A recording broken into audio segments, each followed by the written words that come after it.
Alice, I know that you want to make this case about stereotyping, but it's not about stereotyping. This is about a program, the personal best program that Harrah's put out, that creates a uniform standard applying to males and females equally of excellence for guest services, because that's the business. And your client claims that discriminates against her on the basis of gender. Well, it doesn't. She's making the claim because she doesn't want to do what other women are willing to do under that policy. And she makes this claim even though she was given an opportunity, if she wanted, to do a different job that didn't have those requirements.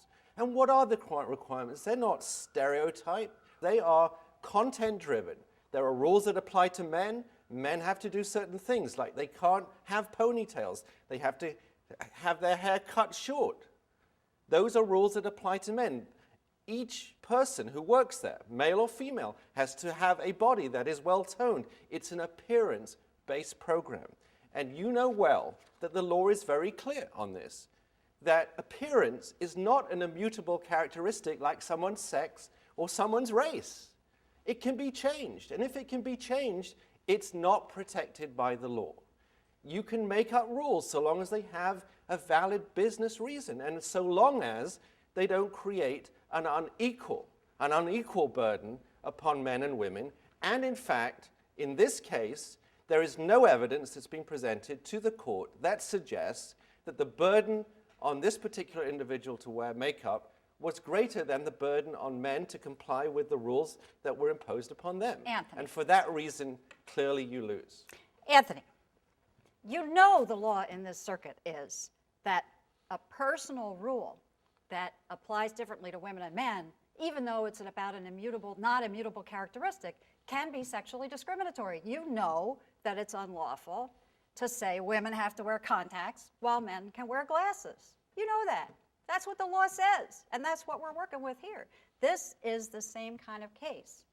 And the burden on women has nothing to do with whether they have to go out and buy makeup and put it on, spend 10 minutes doing that. That is not the burden. The burden is the deep personal burden on them is you have to change your face.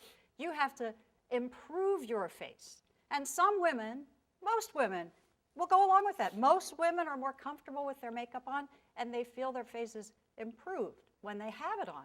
But not all women. And the law says that it's here to protect every woman, not most women.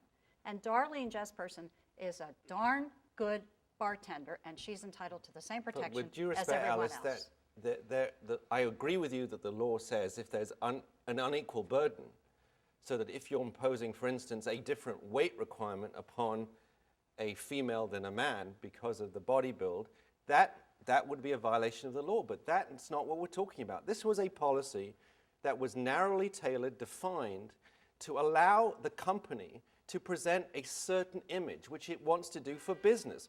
It's a legitimate policy for a company to say, we have rules, they apply to both sexes, they're not going to be identical because the sexes are different, but the burdens are relatively equal.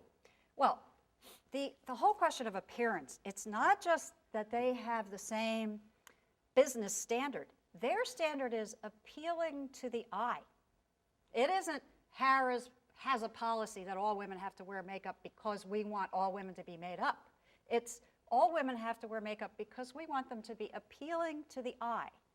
Now, I can tell you something. That's a stupid rule. And telling women they have to wear foundation, blush, lipstick, and mascara so that they will be more appealing to the eye is really dumb. If you let women decide how to make themselves look more appealing to the eye, they're going to do a better job of it than management telling them they have to wear foundation, blush, lipstick, and mascara. Whether it's a good idea or a bad idea is not the issue. The issue is whether it's unlawful. And we can debate whether it's a good policy or not. But the underlying point is that an employer can set some policies on appearance.